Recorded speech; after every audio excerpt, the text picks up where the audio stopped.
Hello, everybody. I'm Jim Garrison. I want to welcome you to this session of Humanity Rising as we convene our fourth of 5 programs on the tragedy and trauma and redemption of our veterans under the theme of Warriors Cry for Peace. Before we go into that domain, I just want to note something that was in the news yesterday that circumnavigated the planet. It was a Congress down in Mexico where they were contemplating the UFO, UAP issue, the unidentified anomalous phenomena. And what made the headlines were pictures of what was purported to be a non-human being that was found near Cusco, Peru, in excavations from over 1,000 years ago, with DNA and configurations of the body that were very specifically non-human. And I wanted to raise it because, first of all, as this phenomenon of the UAPs starts to increase and the US government gets set to begin the process over the next 7 years of releasing information into the public domain, all of us are going to start seeing and hearing about this phenomenon more and more as the lid is taken off the pressure cooker that has been building up pressure in a highly classified, secret way where all the information has been repressed. The classifications for secrecy around the UAP issue has been for 75 years more secret than all of our nuclear weapons programs and our chemical and biological weapons and our CIA contacts in countries around the world. So there's been nothing more classified and more repressed than the evidence and the information around the unidentified anomalous phenomena. And now the lid is starting to come off. And as it does so, there's going to be all kinds of reportings. And it's very important for us to understand that we're going to be bombarded with some things that are totally true, some things that are partially true, some things that are manufactured and completely fake. And this is the second point that is very important for all of us to hold as we go into this new phase, as we enter into humanity's extraterrestrial moment. And that is that it's very important to note the storyline. What is the context? What is the point of these stories? Because the same national security state cabal that has been repressing the information and seeking to use whatever evidence they've been able to glean from the extraterrestrial spacecraft and even bodies that have been retrieved has been specifically and exclusively for military purposes, to empower the US military to establish global dominion and control of outer space. So that narrative that we need to fear the ETs, we need to build up further military preparedness for the ETs, is going to be a storyline that's going to accompany much of the information that's going to be released. And our job, my job, going back to Washington, is to help humanity create another narrative, that this is the moment when humanity collectively can look up and embrace that our planet, our species, all of the ecology on Earth is now beginning an extraordinary new phase of existence as we interact with goodwill and in a spirit of friendship and collaboration. Whatever non-human intelligences that are out there who have been visiting us and by almost all accounts have been observing us, and the most consistent communication they've been giving us is stop the nuclear weapons and stop destroying the planetary ecology. And we're here to help. So these narratives are going to be circulating, and news reports are going to be increasing. And it is up to us to be able to discern the wheat from the chaff and the real from the fake. And what is leading us to be afraid, and what is leading us to open our hearts to the greatest adventure humanity could even imagine as we go into the future and interlock our little planet with the vast intelligences across the universe. So I just wanted to make that point, and I'll continue, obviously, to make opening comments in our programs as we proceed. But I want to now focus our attention on Warrior's Cry for Peace with Stephanie Mines, who is an immunologist and an embryologist, a scientist of great note and extraordinary sincerity for enabling people to empower themselves through regenerative health practices.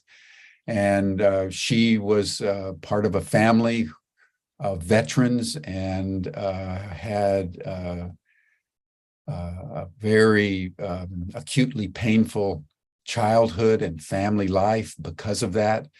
So for many, many years, Stephanie has focused on the veterans and has accumulated a wide body of techniques to empower the veterans to emerge from their trauma into redemption. But it's the case in the United States alone that 20 veterans commit suicide every 24 hours on average. So the suicide phenomenon among the veterans is very pervasive since the Vietnam War. And in fact, since the Second World War and the First World War, societies across the world, none of them have developed the programs that enable people who are victimized by war, who participate in war, to come out the other side in a holistic way. That is a frontier that is yet to be crossed among the human family. So I want to thank all of you for joining Humanity Rising. And I now welcome Stephanie Mines to convene our program for today.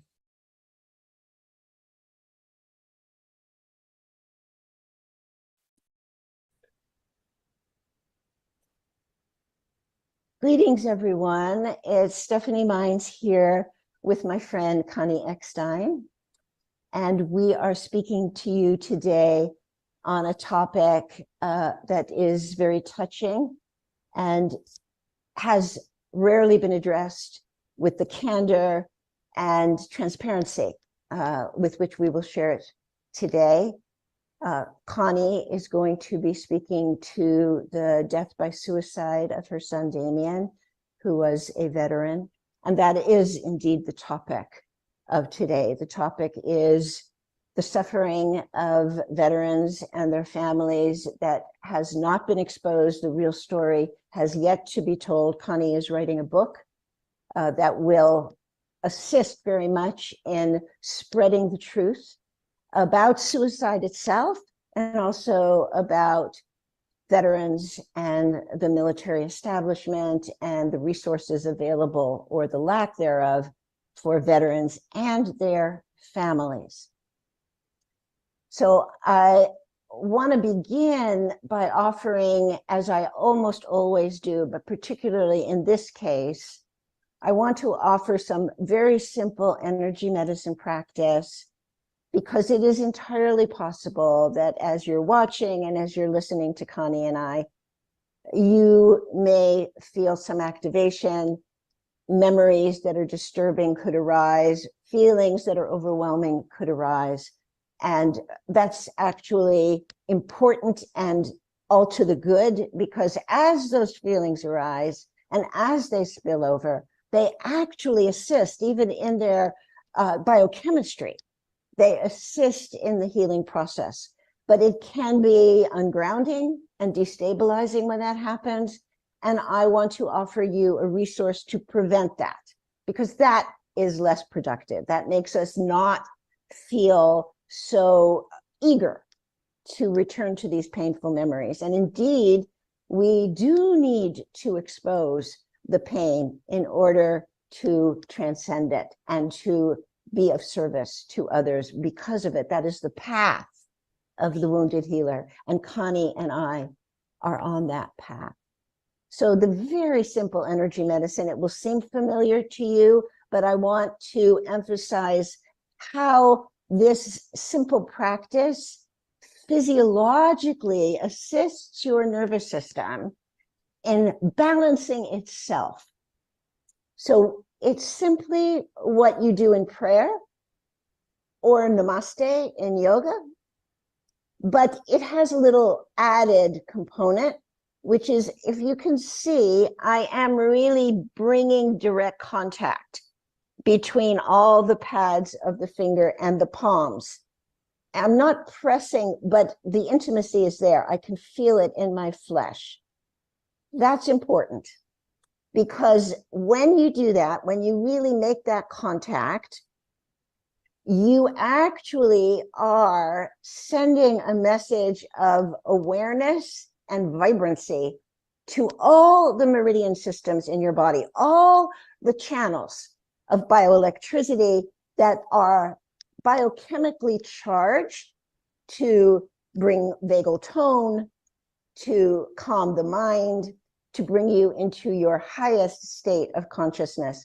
And this is called an inju in the system that I learned from my beloved teacher, now my ancestor, who I never fail to express my gratitude to, Neri Eno Burmeister, who taught me what I'm sharing with you. So you may place this inju or mudra, hand posture, anywhere. You could place it, for instance, at your throat. If you either needed to speak or needed to not speak. You could place it, of course, at the heart center to open and calm your heart.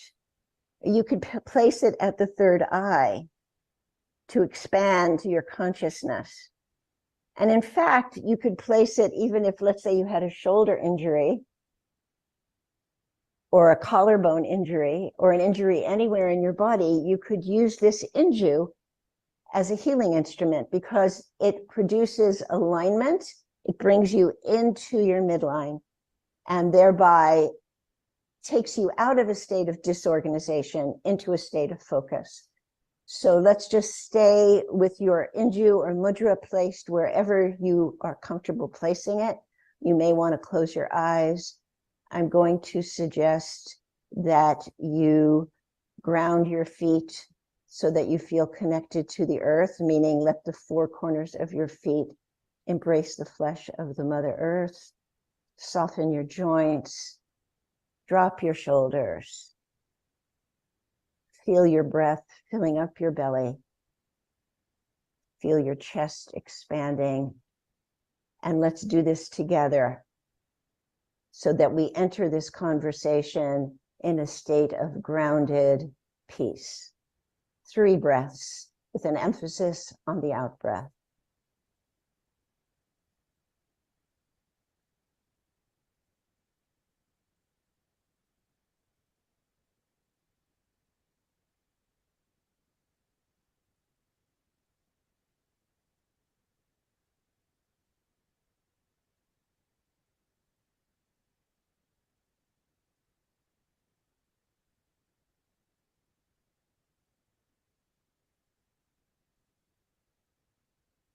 letting your body resonate with its new tensegrity that arises from this simple practice, knowing you can return to this whenever you like, anywhere, anytime. And whenever you're ready, letting your hands come to your sides. Perhaps they're going to rest on your thighs, wherever you would like to place them. Gently opening your eyes, coming into the circle that Connie and I are forming with you, and that you are feeling connected with us wherever you are. So I first met Connie through my colleague, Cynde Collins-Clark, who is also part of this series. And we are on the board of Veterans Families United. So Connie and Cynde and I share a mother's compassion. We know the suffering deeply and intimately, and you will hear Connie's story today about the loss of her son, Damien, by suicide. We know the impact of those losses, and that impact reverberates throughout our families and into the family of humanity. And Connie and Cynde and I are united in a necessity from our hearts to spread the resources that we cultivated, that we learned, that made a difference, and also to be transparent and honest about the entire process, the entire experience of loss of this magnitude, and to be of service to others. And I would say that this is a global issue. I will speak to that throughout this series, that these losses by suicide of veterans actually teach us something that universally, globally, we need to learn in a climate changing world. Connie is writing a book. I am very excited about that and intend to support her in every way I can, because I believe the literature on this topic will make a difference. And with that, I'm going to turn this over to Conni Eckstein. I may ask some questions as we proceed, but over to you, Connie. I'm listening deeply. Thank you very much, Stephanie, and I'm glad to be here. Thank you for the invitation. So I want to start with talking about my son, Damien, because I think it's important that we know where he came from and all these kinds of things that led him to join the Army.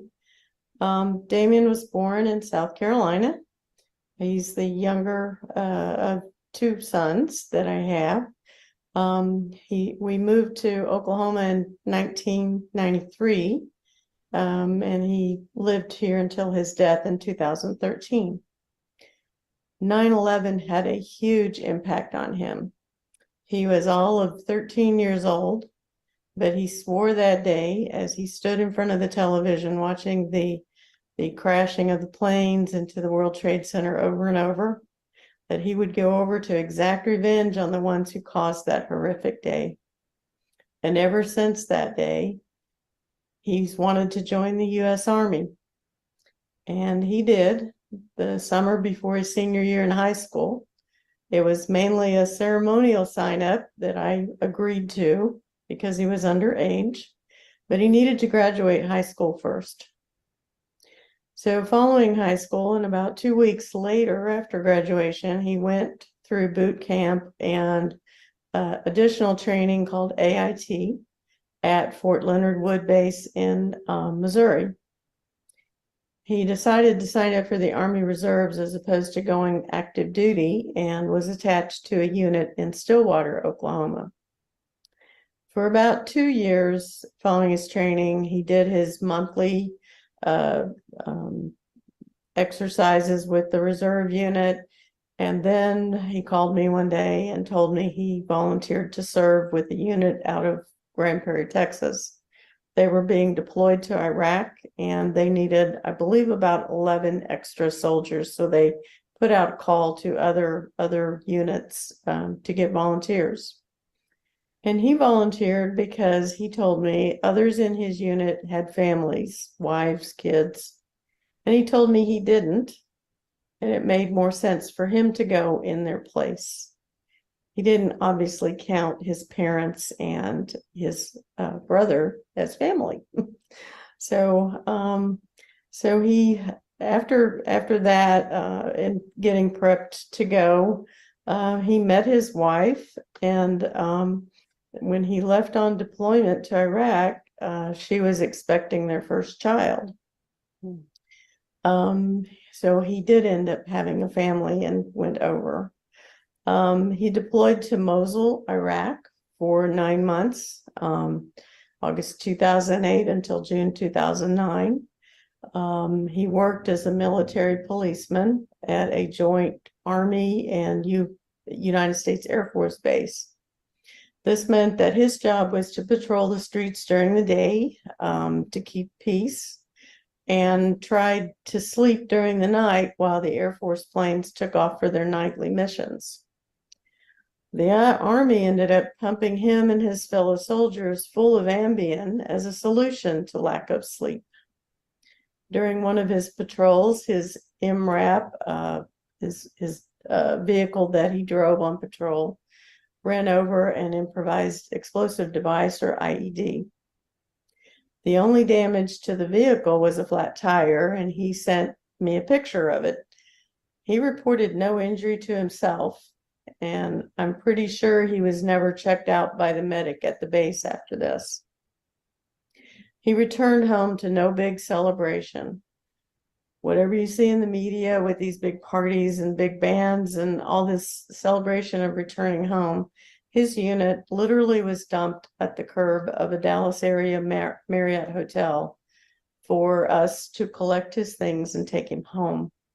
No one from the Army, the VA, or other organization was in attendance to provide the coming home soldiers any kind of resources. He was given 30 days additional combat pay, which would have tided him over for that month before he went back to work. But he went right back to work at his job. He missed a chance to really reconnect with home after being gone for so long. One day he called me to say he'd been diagnosed with PTSD, or post-traumatic stress syndrome. And I said, "What's that?" And he responded, "I don't know." And that was the end of that conversation. Over the next few years, his family grew with 2 more children. The last was born in March 2013. I didn't suspect anything seriously wrong with him until he told me he had a pill addiction and was in $30,000 debt. He was spinning out of control, but I didn't know what to do.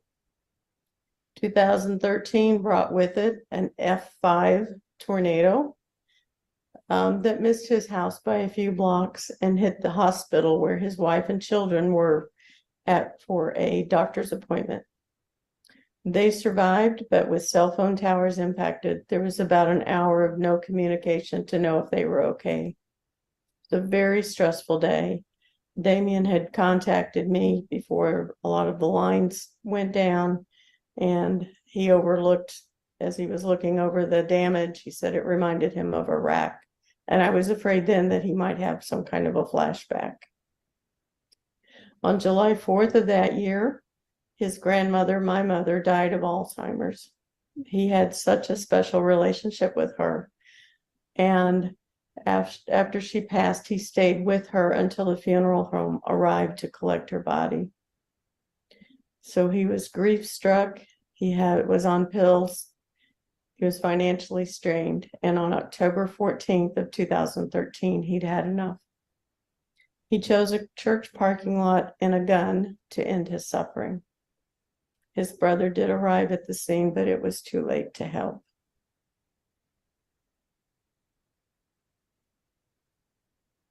Damien's loss brought my family together, but I found out it was a temporary thing. His father in another state turned to Damien's brother for comfort, and my son turned away from me. Damien's wife took all of about 2 months to grieve before she started off with a string of men. His children were my comfort, and we spent a lot of time together. I reached out for help, first with a local counselor who couldn't relate to the military, and then I found the Tragedy Assistance Program for Survivors, or TAPS. This is a national organization in the United States who supports people of military loss, whether it's a parent, a grandparent, brother, sister, children, or battle buddies. They have a great support system, and one of those is a peer mentor. So I signed up for a peer mentor as soon as I found out about the organization. I was matched with a woman who lost her Marine son to suicide a few years earlier. She lived in Colorado, and so our conversations were on the phone Sunday nights. We'd spend maybe 15 minutes one night, and another night we'd be on the phone for hours, just depending on how things felt. I watched the rest of my family turn down offers to join TAPS and attend retreats and seminars, even to get a peer mentor. I still have a great relationship with my grandkids, but the adults have turned against me in unthinkable ways. I've had a lot of counseling off and on over the years. I've attended a TAPS Women's Empowerment Retreat. I've been open to other options in my life. I've started improvisational comedy of all things, and that's allowed me to forget and have fun during the time that I'm working on that and acting like a child again. It's been so therapeutic, and it continues to be one of my escapes. I remember my son always. I wake up with him on my mind. I go to bed at night with him on my mind.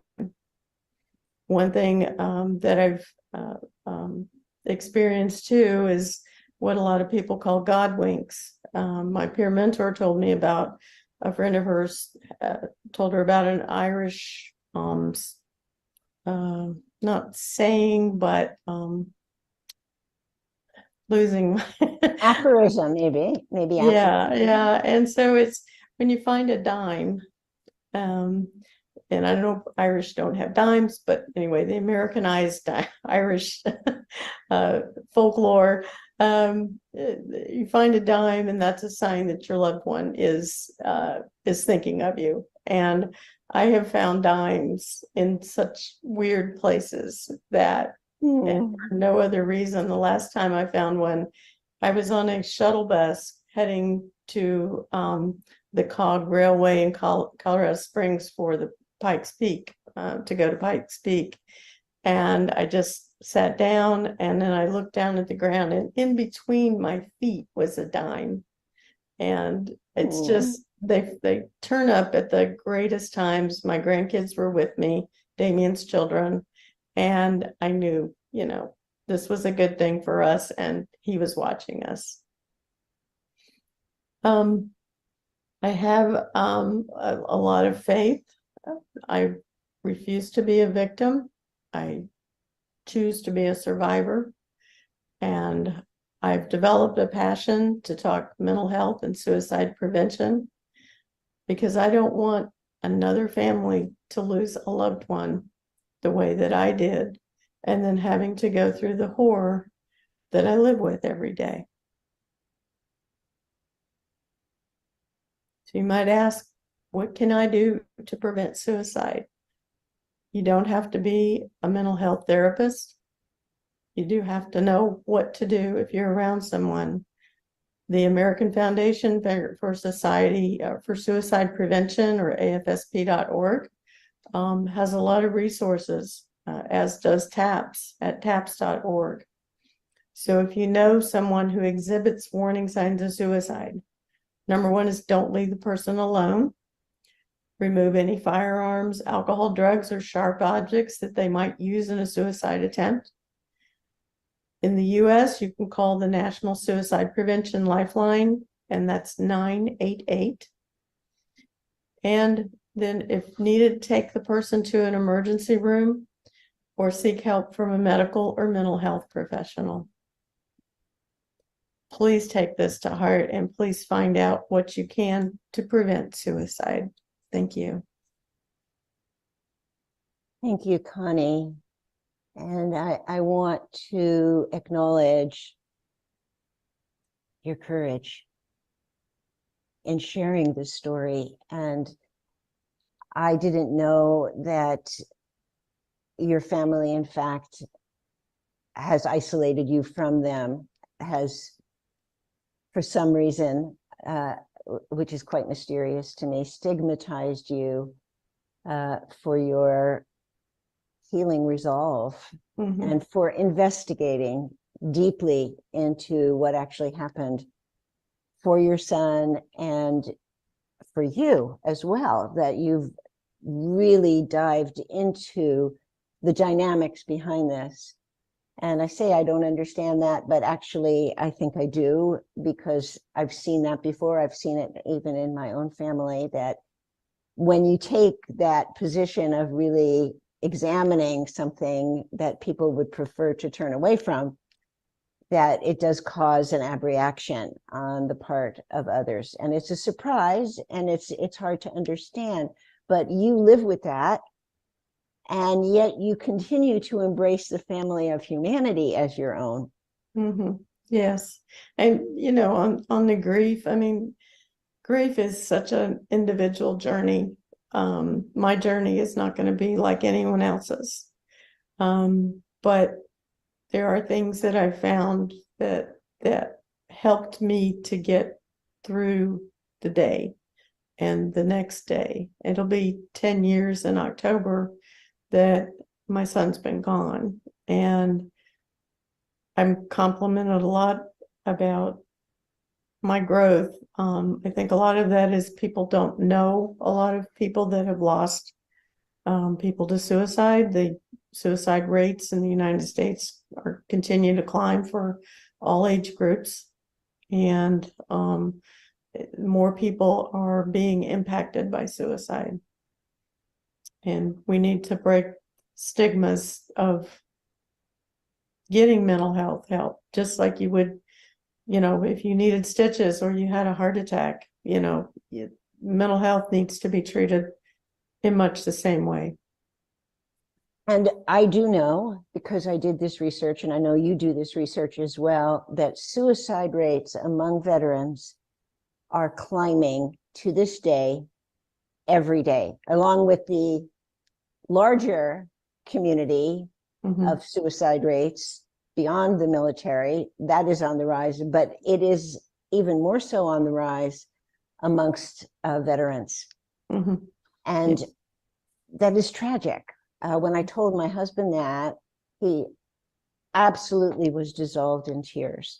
And my husband was in the National Guard. He was a reservist, and he was coming from the place of realizing the tragedy, the tragic losses of human beings that really long to make a contribution.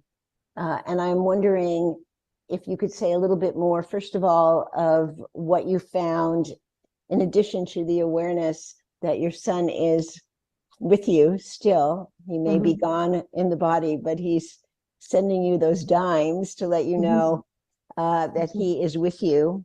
And he so appreciates the time you're spending with his children.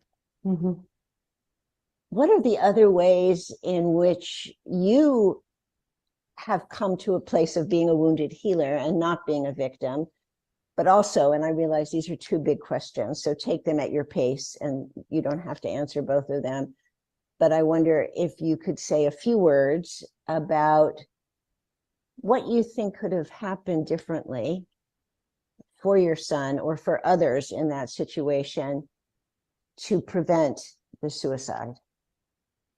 So your last question, I didn't realize that I could call the suicide lifeline. because the advertisements, I was aware of the number because of different advertisements on television, I think mostly. But they said, if you are experiencing suicidal thoughts, call. Mm.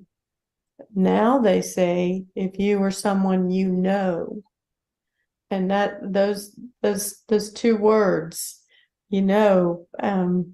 would have made all the difference for me to call. Now, he could have been so out of control. I mean, a lot of efforts to help someone with their suicidal thoughts and to try to connect with them do fail. Mhm. But, to not have done that one step to Mhm. know that I did everything I could. I don't think I did everything I could have. And I live with that, but I've learned to live with it. And, Mm. I can't bring him back, That's very courageous because you don't turn away from the truth. You accept the truth. yeah, But well, you it's actually been are a lot of alchemizing it. I've been through a lot of counseling and, to get there, like I said, TAPS has been a good resource. The retreat that I went on, it was in 2019, and it really opened my eyes to grieving and how to Mm. let loose. And then from that 1 week that was spent in Sedona, Arizona with TAPS, came my passion to Mm. preach about suicide prevention and to get the word out, and to become a peer mentor. I became a peer mentor for TAPS, so I help other women whose sons, we're still dealing. TAPS adds more people every year to their suicide loss, military suicide loss program, and it just doesn't seem to stop. I've Mm. known people that some people I know and other people I know through people whose child has died of suicide. They were active duty or they were veterans, and I get calls from people, hey, I know someone who died by suicide. What can I say to their family? What can I do for them? And I'm more than happy to be that resource, for them. So yeah, I just feel like I need to keep Damien's name out there. And, Mm. Damien was a really great kid. And, yeah. So I'm really hearing several things that I want to point to. One is that clearly there was insufficient education available, almost a complete dearth of information, resources from anywhere, from the Veterans Administration, from the community of veterans. There was a silence, there was an ignoring, there was a pretend it doesn't exist. And Well, and you hear now about TBIs, traumatic brain injuries. I'm pretty sure that Damien had a TBI from that IED that he rolled over. And had they recognized that back in the early 2000s to get him a CT scan, get him an MRI, that they might have found something there. And then we would have answers to go forward with treatment. But as it was, like I said, he didn't know what PTSD. I didn't know what it was. The word was not common like it is now. so I want to insert here the importance of self-education and self-awareness. And people watching this program know that I have created the Regenerative Health for a Climate Changing World program, which is designed to do very much what you do as a citizen advocate, to allow people to be educated about something like traumatic brain injury, which was my doctoral research. And I would say it's very likely that your assessment is completely correct. That if there had been the kind of caring attention to the individual veterans, an inquiry into the almost inevitable concussion or impact at the minimum that your son experienced, and the discovery of a brain injury, that indeed, if there had been a medical awareness, if there had been that kind of understanding, everything would have unfolded quite differently. And we're not having regrets here. We're not saying this to blame and point fingers and regret. We're saying it, I would say, my emphasis in saying it is for people to understand that you can be that person. In the regenerative health program, we learn to construct an exposome, which is a way that we look at our lives and we look at the lives of others from the moment that they were conceived to the moment in the present, when they may or may not actually be having some symptoms or simply be searching for self-understanding. What are the impacts over the lifespan? And of course, concussions. I can't tell you the number of people with whom I have conducted an exposome questionnaire who suddenly remember, just because I'm so curious and keep asking questions, oh yeah, there was that time when I was a teenager and I was drunk and I fell off the bleachers and I hit the concrete and I didn't want to tell my mother because she would be mad at me because I was drinking, etc. But that likely is what preceded some other symptomology. And we can be those people. You know, you don't have to have a medical degree to be the person who asks those questions. And that's what the regenerative health program is about. It's a way to alchemize, which is what I see you doing, alchemize this tragedy. And I don't want to fail to point out what you said, and you did this so elegantly, that the series of events that preceded your son's suicide, because you really understand the activators. That I do now. I do now. It's a teaching for everyone. I believe it's a teaching for everyone. And one of those activators was a natural disaster. So they just add up, and that's what I've taken suicide prevention training, and there's a list of things that we might deal with, on a daily basis, and we might have a financial problem, or we might have lost a job, or we've gotten divorced, or but those alone, you move on, but it's when you get this pile of stressors to just don't seem to stop, don't seem to have an end, that's internalized, and there's no way out. There's a perception there's no way out. Well, what you're describing is exactly what happens to people with head injuries. Those head injuries, even when they haven't been dominant before, are kindled and rekindled by exactly those kinds of circumstances that you described. The natural disaster, the terrible loss of his grandmother. And what I hear you saying throughout is that communication, reaching out. And sometimes connection, you have to draw someone out sometime or alert other people. And we'll hear more about this from Cynde and her son, Joe Collins, because they have a story that has parallels with this. And it is the lives of our veterans. And I want to underscore that this whole series is about 9/11 and what has ensued from 9/11 and what the teaching is about 9/11. And it goes beyond what's in the media, because your son at the age of 13 was catalyzed by what he saw. And even that commitment at that very young age needed to be teased apart further, It's like, what was going on for that young man at that point? Mhm.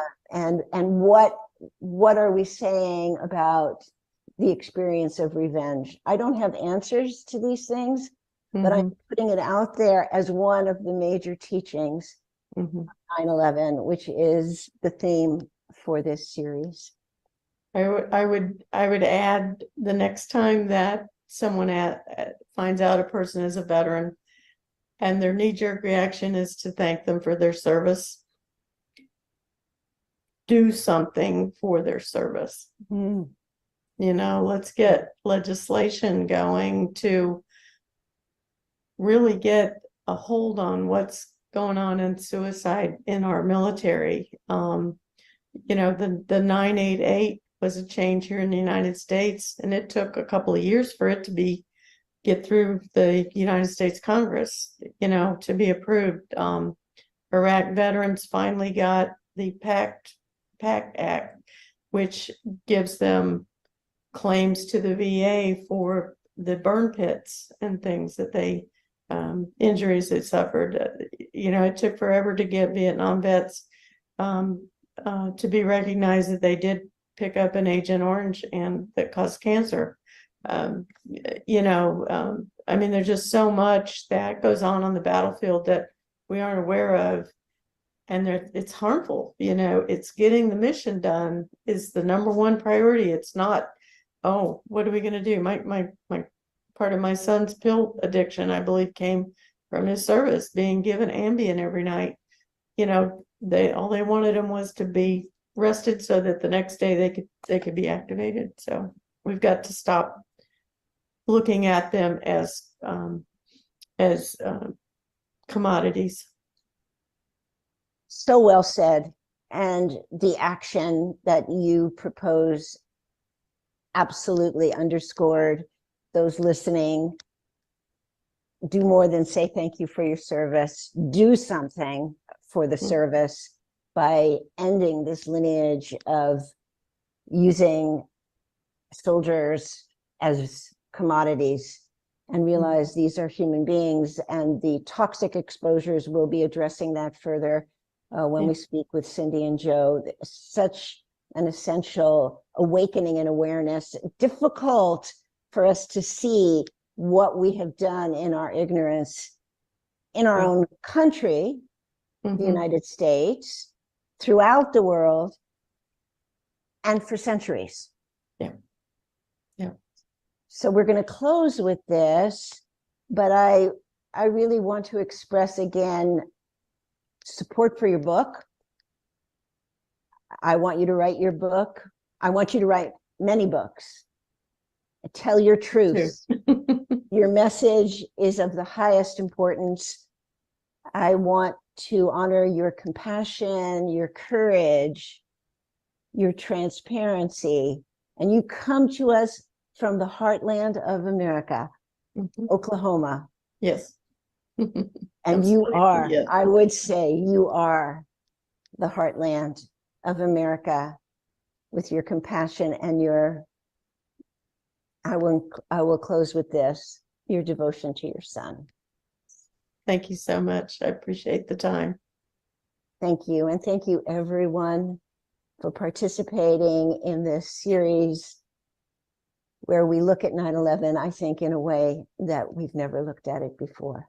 Thank you very much.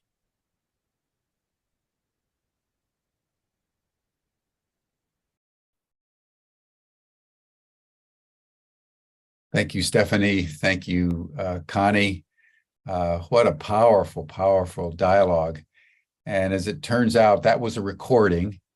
And Connie has been live in our chat. So I want to invite Connie for you to open up your video and take yourself off mute and join for a little bit of a dialogue so that we can kind of round out some of the things that you were saying. I was struck by what Amy Blumenschein has been putting into the chat, in particular, that the military machine treats human beings, troops, their families, civilians in enemy countries with callous disregard. readiness to kill is all that matters to the machine. I looked up while I was listening to the recording the budget of the Veterans Administration. And this year it was $285 billion. And the request for next year is $325 billion. And yet Connie's story of her son, Damien, dropped off at the bus stop with no regard for how he now needed to transition from the carnage of war into civilian life. And then he gets hit by, natural catastrophes, which are increasingly frequent all around the world. And suicide then became the only option that he could fathom. So it's very, very troubling. But Connie, are you there? Yes, I'm here. Oh, there you go. There you go. Thank you for joining. And I just wonder, having listened to this, you did the recording with Stephanie, then you listened to it live with us today. Are there any other comments that you would like to add to what you've already said? It was a very powerful dialogue that you had with Stephanie. You've been through a lot. Yeah, it's been a journey. It'll be 10 years on October 14th since we've lost Damien. What's going on now, I have he has 3 kids that are now 14, 13, and 10. And we're actually headed to San Antonio for a TAPS retreat this weekend to allow them space to process their grief, and as well as sessions for myself. So it's a continual journey. I'll be on this journey for the rest of my life, and they'll be on their journey for the rest of their lives. So I appreciate everyone's comments that and offers of assistance and things. So let me just ask you to the point that Amy Blumenshine was making, and others in the chat, around the seeming callousness and disregard of the U.S. military generally, but specifically the Veterans Administration, to the plight of veterans. You've experienced it yourself. A lot of people in that sort of ecology of former vets. How do you understand the inability and refusal of the government and the VA to take this as seriously as it needs to be taken in order to stop all these suicides? I mean, 20 suicides a day is a horrendous statistic. Yeah, and they pat themselves on the back because, it used to be 22. And my theory is, if it's one, that's one, Sure. And I don't know, it's such a big bureaucracy. And I feel like, we as citizens are going to have to stand up and take over the job of caring for our veterans and our military. I mean, active duty suicide rates are up as well. So, say more about that. I didn't know that. The active duty soldiers. Yeah, well, I just, from what I hear in the news and stuff, I haven't looked at the statistics in a while, but yeah, I mean, I have a friend who lost her son to suicide, and he was Air Force active duty. But so it just impacts everyone, and a lot of it is we don't want to show any signs of weakness, and mental health issues are still regarded as a weakness, and it's no more a weakness than having a bad heart is, and it's just another thing that has to have some attention, to yourself. Mm-hmm. And then just as a further just probing, if you don't mind, about Damien himself, as you witnessed him, did you see something like this coming, or was he successful in a perverse kind of way of hiding it so that it came as a complete shock. In other words, No. did you feel a deterioration in his capacity to navigate sort of in the realm of the living? Well, I knew he was having issues. I didn't know it was to the point that he would needed to alleviate the pain, and the only way he saw out was to die.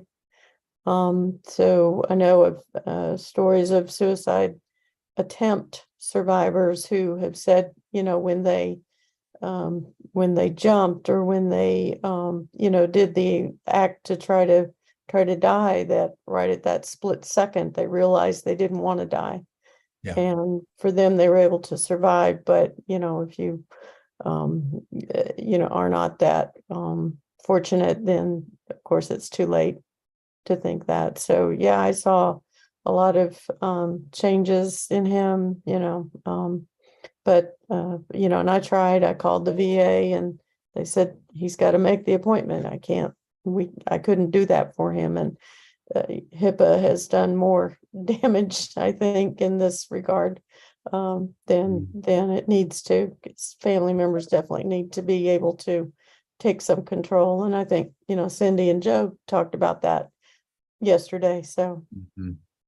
And then I'd just like to probe a little bit more about your own journey, Conni, because you're in a real way, you're a survivor of the whole thing, and you've had to put your energy that could degenerate into, cynicism and self-harm into a proactive, life-affirming commitment to do everything you can to help veterans everywhere. Tell us more about that, what it took for you in terms of your interiority to navigate that journey. It's a deep journey of the soul. Yeah. So when my children, Damien was actually about 4 months old and his brother was not yet 3, their dad left us. And that was my first experience with a life-changing trauma, because all of a sudden I'm thrust into single parenthood and limited resources and, things like that. So I feel like then when Damien died, I was able to build on that. And my focus became on his children, because before he died, he asked me to take care of the kids. And so I don't have custody of them. They're with their mother, but I've been there to support, to support them as best I can as their grandmother and stuff. And I'm glad that I'm there for them. So, but my journey, I talked about 2019. That was such a pivotal year. That was a little over 4 years after Damien died. And I had been speaking with my peer mentor at TAPS. And she is a woman who lost her son a few years before Damien to suicide. And so she was able to give me a lot of validation, because I'd say, we'd talk sometimes for a couple of hours, sometimes for 30 minutes. And so I had that kind of basis. And then I saw a advertisement of sorts for TAPS for a women's empowerment retreat. And I was fortunate enough to be selected to go to it in Sedona. And it was a week of transformation like I've never experienced. It was a lot of addressing our grief. It was a lot of quiet time with ourselves. Of course, we were with other women who had lost their loved one to different causes, but we all had that in common. And they gave us tools to go forward, and they started asking me to become a peer mentor. And so I thought about that. And when I got back home, then I decided, yes, that would be the thing. So I've been able to get trained in that and to help a few women to get through their own child's grief. And that's sad, because there's such a demand for it. There's this retreat that I'm going on this weekend. They said something like 60% of the attendees are new to, have never Wow. been to a thing like this before. So, Mhm. so just, and it's not just suicide specific, it's other causes of death in the military, but yeah, it just never seems to end. And I also started improv, and that was, oh my gosh, I can't tell you the bonuses I got out of that, because it clears your mind. We had classes for 2 hours a week, and for those 2 hours, I was able to blank out everything out of my Beautiful. mind and go through that. And now it's just something I love to do. And then yoga, I got back into yoga. And of course, that is also another hour that I spent totally, getting away from the world and concentrating on myself. And just, I'm open to things. I travel a lot. I'm fortunate to be able to have the means to travel. So yeah. Beautiful. Beautiful. It's such a deep connection, although it's not obvious, between trauma and suffering and humor and Mhm. laughter. Some of the Mhm. great comedians are, you think of Charlie Chaplin, you think of Robin Williams, you think Mhm. of some of these great comedians. They've suffered very deeply, and yet Mhm. they have this genius, they have this extraordinary capacity to transmute it Mhm. to happiness and laughter. And Mhm. it's quite an extraordinary thing. So you're following a very deep tradition. Yes. Well, when you get to a certain age, you really don't care. So that's why I get on stage and I say things that, 10 years ago I would have Fantastic. never said. So Fantastic. Fantastic. Now, let me ask you about Damien's wife. It must have been Mhm. a shock for her with three little kids Yeah. to go through that. Tell us a little bit more about her Yeah. odyssey.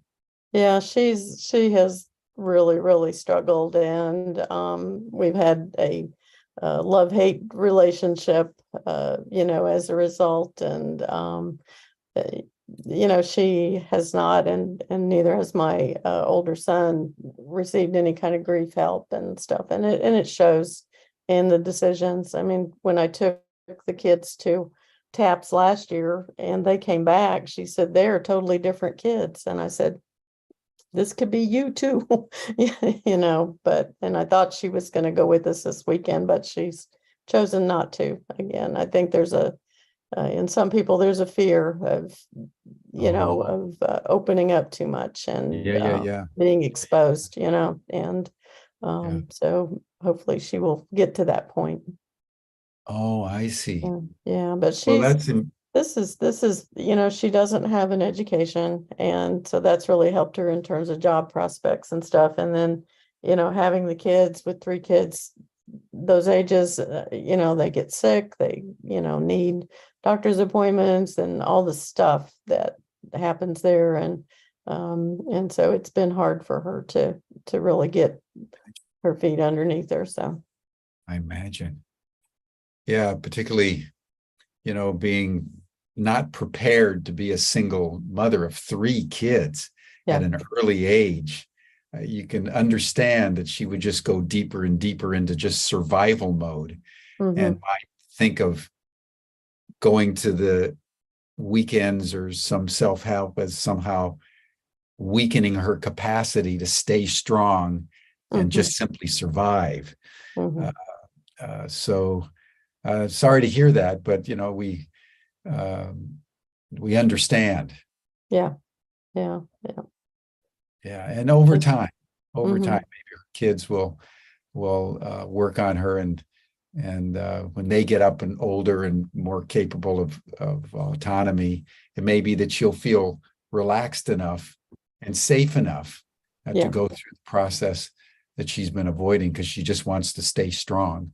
I don't Yeah. know. It's just speculation, of course, but Yeah. Well, and it shows in her health. She hasn't had good health lately. And so, all of that internalizing, as I'm sure most of you guys know, it just doesn't work on your body. It's I've had things in my system that I know is stress induced. So yeah. Yeah. And it's so good that you're doing yoga, Mhm. because just moving the body Mhm. eliminates, it stretches and massages the muscles, and that, because all our memories, all our emotions are all embedded in our body. Mhm. And so moving your body is a real, just natural way of Mhm. providing daily therapy. Yeah, I want to give a shout out to my yoga instructor who, during COVID, started a series of Kundalini yoga on Sunday mornings for those of us in TAPS, and she used to work for TAPS, and she's continued this, no charge, and she focuses on grief because of all of our backgrounds and stuff, and Yeah. she continues to do this every Sunday, and it's going on 3 years. So yeah, Beautiful.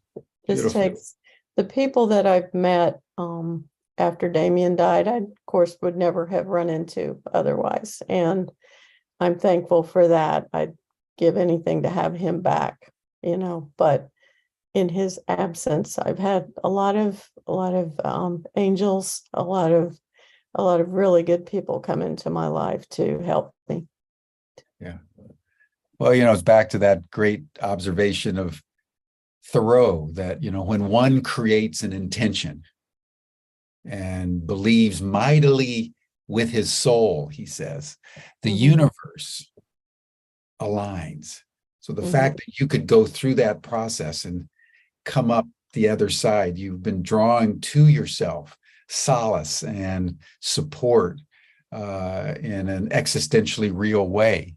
And so you're an example of how all of us need to be strong enough to endure and transmute the energy of trauma into something that's ultimately redemptive to not only ourselves, but to others. And the fact that you can stand up on a stage and do improv comedy, Connie, that's, that's no mean feat, my friend. And I'm good at it. I'm sure you are. Well, maybe we could do a show down the trail where you can come on and do some improv. Okay. Okay. Well, thank you so much, and bless you, and bless your daughter-in-law and your grandchildren and everything that you're doing through TAPS and with Stephanie and with other veterans. You're one of these points of light that are enabling humanity to rise. So you're, exhibit A for what we try to promote on Humanity Rising. So Yeah, I just want to thank you and thank honor you. Stephanie. I want to thank Stephanie as well for Oh, her yeah, for time sure. and introducing me to this platform. So Yeah, Stephanie's a world treasure yes, she is. in Yes, all she is. kinds of ways. Thank you, Connie.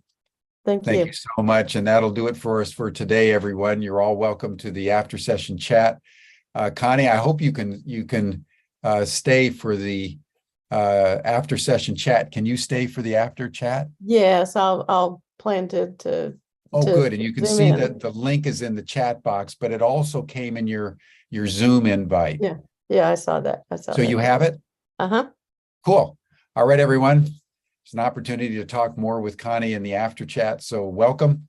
And we'll see everybody tomorrow for our fifth and final session with Stephanie on Warriors Cry for Peace. Bless you, Connie. Thank you so much. Thank you so much, Jim. Bye, everyone.